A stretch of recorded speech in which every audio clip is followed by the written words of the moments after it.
Hi friends, అందరికి నమస్తే. ఈ వీడియో పూర్తిగా దయచేసి చూడండి. ఎందుకంటే నా కోసం కాదు, చిన్నపిల్లల కోసము. ఏం జరిగిందంటే మన ఆలగడ్డ నియోజకవర్గంలో యాలూరు అనే ఒక గ్రామంలో పిల్లలు ఫంక్షన్ చేస్తూ ఉండగా సాంబార్ కుండలో ఒక పిల్లోడు పడింటే వాళ్ళ తమ్ముడు వెళ్లి కాపాడడానికి వెళ్తే చిన్న పిల్లవాడు పాపం కాలిపోయి చనిపోయినాడు. పెద్దోడు వచ్చేసి చనిపోయినాడు, చిన్నపిల్లోడు వచ్చేసి పాపం చేతులంతా కాలిపోయి, కావాలంటే మీ స్క్రీన్ మీద కూడా మీ ఫొటోస్ పెడతాను చూడండి. చాలా బాధాకరంగా అయితే ఉంది వాళ్ళ విషయం చూస్తా ఉంటే. ఇప్పుడు ఆ కుటుంబంలో ఉన్న వాళ్ళ తల్లి చాలా ఆవేదనతో, చాలా బాధతో మీడియా ముందుకు వచ్చి చాలా ఆవేదన వ్యక్తమైతే చేస్తున్నారు. పని చేసుకుంటే జీవించాలి, లేదంటే ఏం లేదు. అలాంటి కుటుంబంలో ఇలాంటి విషాదం జరగడము చాలా బాధాకరము. మనం చేయాల్సింది ఏంటంటే, ఈ వీడియో ఎంత దూరం వెళ్తుందో నాకైతే తెలియదు, ఎంతమంది చూస్తారో నాకైతే తెలియదు.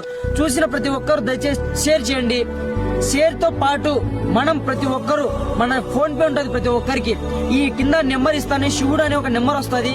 ప్రతి ఒక్కరు మీకు తోచినంత రూపాయి కానీ, 100 రూపాయలు కానీ, 1000 రూపీస్ కానీ, ప్రతి ఒక్కరు ఆ కుటుంబానికి హెల్ప్ చేయగలిగితే మనము వాళ్ళ కష్టంలో పాలు పంచుకున్న వాళ్ళం అవుతాము.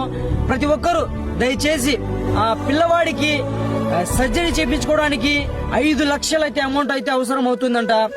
దయచేసి నాతో పాటు ప్రతి ఒక్కరు మీరు ఈ కష్టంలో పాలు పంచుకుంటారని మా ఆలగడ్డ కుర్రాళ్ళ తరపు నుంచి ప్రతి ఒక్కరికి విన్నవించుకుంటున్నాను, కోరుకుంటున్నాను. ఎన్నెన్నో వీడియోలు చూస్తూ ఉంటాము, ఎన్నెన్నో అనవసరమైన డబ్బులు ఖర్చు వృధా చేస్తూ ఉంటాము. ఇలాంటి చోట్ల గినక మనము డబ్బులు ఖర్చు పెడితే రూపాయి కాక, 100 రూపాయలు కాక, 1000 రూపాయలు కానీ ఎంతో కొంత మనకు తోచినంత డబ్బులు సహాయం చేస్తే దేవుడు అనేవాడు మనకు ఏదో ఒక రోజు మంచి చేస్తాడని గట్టిగా నమ్ముతున్నాను. ప్రతి ఒక్కరు సపోర్ట్ చేయండి ఆ కుటుంబానికి.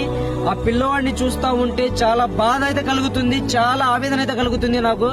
ప్రతి ఒక్కరు సపోర్ట్ చేసి ఆ కుటుంబానికి హెల్ప్ చేస్తారని కోరుకుంటూ జై హింద్.